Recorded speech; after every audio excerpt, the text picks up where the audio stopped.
A Lungful of Alan is the 12th episode of the second season of 2.5 Men. This is directed by Pamela Fryman, and there will be spoilers from now as I talk about the episode. And I really like this episode. It's maybe not the funniest, but the narrative is really great. And I'd say 2/3 of this are a little slow, but very good.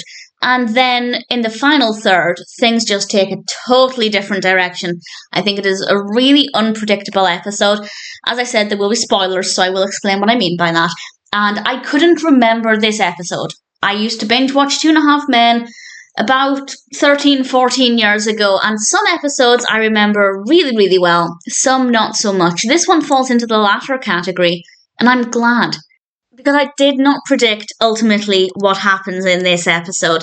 It starts off with Alan and Charlie talking about somebody called Jamie Eckleberry they knew from their childhood or their teenage years, and she'd actually contacted Alan because she was in town and she wanted to meet up with him. Charlie is making a lot of dog jokes, Eckleberry hound, and clearly he's not being very nice towards her, but Alan is not in agreement with this. Alan clearly just wants to meet her and have a nice catch-up.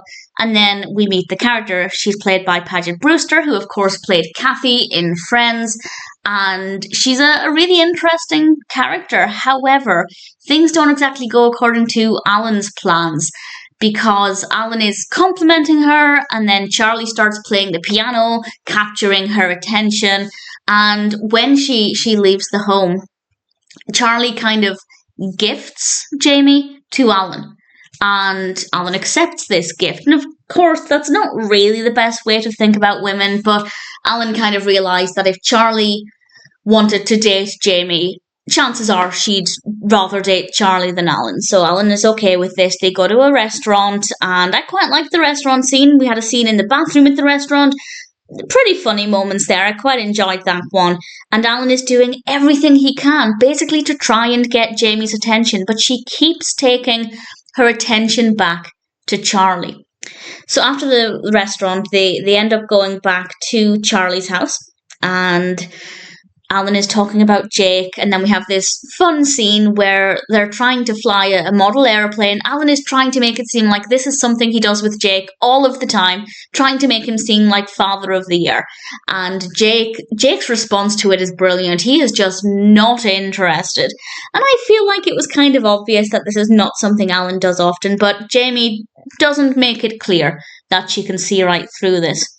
And then Charlie comes home, and Jamie basically makes a move on Charlie, and there's quite a dramatic moment actually that I thought worked quite well, where Jamie is basically trying to get Charlie to say that he wants her, and Alan overhears, and it cuts to Alan in the doorway as his words cut through their conversation, and it was very well done. It was very dramatic in those few seconds, and it worked very well. And then Charlie and Alan start arguing about who's going to step aside. At no point did they think to just ask Jamie who she wanted to be with. Clearly, it was Charlie. But the fact that they were arguing about who was going to step aside is kind of dismissive of what Jamie actually wanted. So that's not a great behaviour for either of them.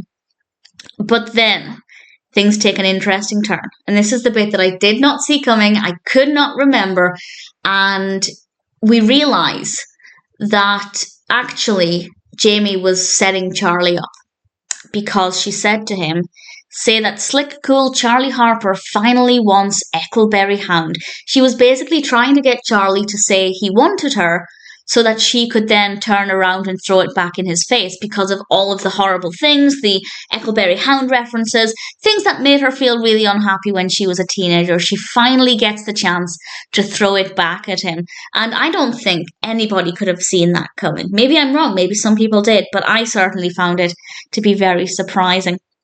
And the performance was very well done. She does come across as being a little unhinged every now and then. The first Never, Never, Never was pretty good. The second one was kind of scary and intimidating, and I enjoyed it. I thought it was a nice way to take the narrative that I definitely hadn't expected. I didn't see it coming, and ultimately it's a really good episode. Jamie is a really nice character. Not too much happens beyond what I've said, so it's not the most varied episode. It is basically just 20-something minutes of Alan and Charlie trying to, well, mostly Alan trying to get Jamie's attention, Jamie trying to get Charlie's attention, Charlie just kind of not really knowing what to do, with a little bit of Jake sprinkled in there as well. And it's unusual as well to have such a small cast. There are only 4 people in this, and 4 main characters, of course, and usually we have 5 or 6 at least, so that was a bit unusual, but it worked. That it's not a criticism, just an observation. And in general, I have no criticisms for this episode. I thought it was a pretty decent episode. A Lungful of Alan is not too bad, and one I rather enjoyed.